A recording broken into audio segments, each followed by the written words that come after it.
Urritik aurrera, Zarauzko garraio publikoa jasangarria izango da 100%. Zarauzko udalak Irizar e-Mobilityri 3 autobus elektriko erosi dizkio. Horrela, deskarbonizazioan eta elektromugikortasunean eragiteko beste urrats bat emanda.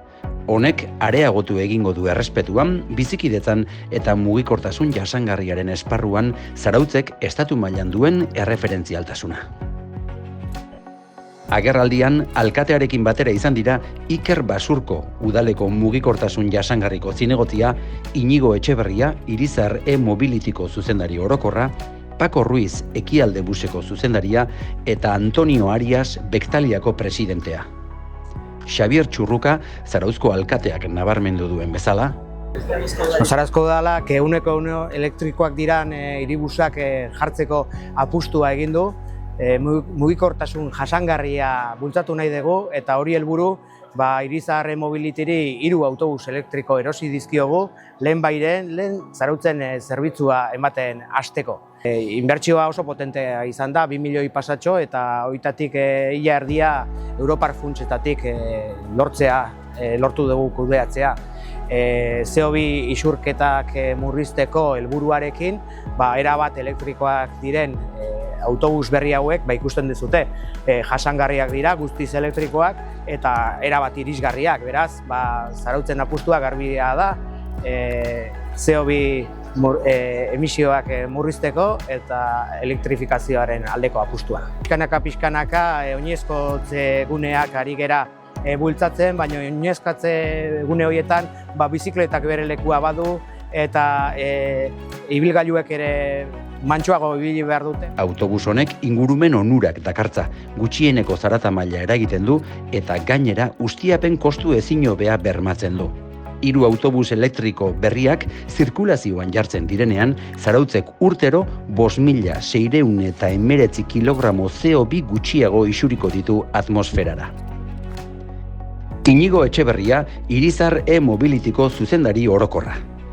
Guretzako Irizar e-Mobility, Europako lehenengo elektromugikortasun polioa izanik, izugarrizko garrantzia dauke Zarauzko proiektuan parte izatea eta deskarbonizazioan parte izatea. Horreteatik oso harro daude autobus elektriko hau, 100% elektriko eta 0 emisio dana entregatzea Zarauzko hiritarrei. Gaur egun, deskarbonizazioa esan duten bezala oso garrantzitsua da, kontaminazioak eta ingurumena zaindu dezagun denon artean, ondare baldagar ezagun gure familientzako eta hurrengoentzako. Prentsaurrekoan ere Paco Ruiz Ekialde buseko zuzendaria izan da. Nosotros como operadores, la UTE Zarauzko Hiribusa, en primer lugar un poco estoy en la línea de Íñigo, de agradecer esta ocasión que tenemos de trabajar con buses eléctricos con el Ayuntamiento.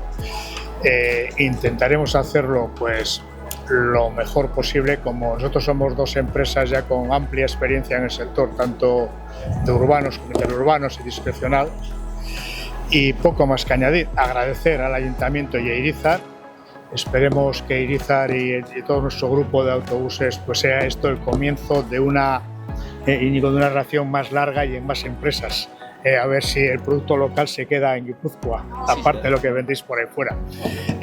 Y como ya han dicho mis predecesores, el día 7 ya es lo previsto poner en marcha los autobuses eléctricos y poco más que añadir. Muchas gracias por vuestra asistencia y por vuestra invitación al Ayuntamiento.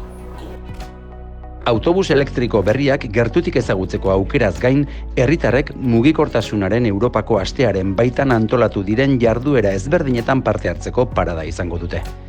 Jarduera gehienak Malekoian izango dira, hain zuzen, Eguzki Lore eraikinaren azpian. Aurten Europako mugikortasun asteak Europatik lema espazio konpartituen gaiari zuzenki lotua dakar. Iker Basurko, udaleko mugikortasun jasangarriko zinegotziaren hitzetan, por mi parte, como concejal de movilidad y proyectos estratégicos, tan solo también redundar en el agradecimiento tanto a Paco y a Antonio Arias, que ha venido desde Alicante. Te agradezco, Antonio, tu presencia, y a Íñigo de Irizar por la labor y la colaboración que estamos llevando a cabo para poner en marcha cuanto antes estos autobuses eléctricos. No tengo duda que van a ser años buenos para el autobús urbano de Zarauz, que vamos a poder disfrutarlo y que son autobuses de todos. Tengo que insistir que tenemos que cuidarnos entre todos y compartirlo y disfrutarlos, obviamente. Sin más, ahora aprovecharemos para visitar el autobús y luego queda abierto ya a todo el público para que puedan ver tanto el autobús como los paneles expositivos y las charlas que vamos a hacer durante esta semana de la movilidad. A las 12:30, sin más lejos, hablaremos de los recorridos, de las rutas, de lo que va a ser el nuevo Iribusa, así como lo que es el proyecto Movilidad, Respeto y Convivencia, que es un proyecto paraguas que va a abarcar toda la labor que estamos haciendo desde Movilidad durante estos años y lo que viene por delante, en el cual, sin duda, la ciudadanía tiene mucho que decir porque el Ayuntamiento solo no podemos. La calle, como dice el lema europeo de esta edición de la Semana de Movilidad, tenemos que compartir espacio público y tenemos que saber respetarnos, compartir y empatizar para que entre todos sea una ciudad, un pueblo cada vez más amable y más seguro para todos. Eskerrik asko denoi. Asteartetik larun batera, hitzaldiak, mahai inguruak, erakusketak, mugikortasun laborategia, bizikletak konpontzeko tailerra eta txirrindulari txikien eguna izango dira Zarautzen. Igandean, irailaren 22an, autorik gabeko eguna ospatuko da, eta oinezkoek eta garraio jasangarriek Zarautzeko kaleak hartuko dituzte.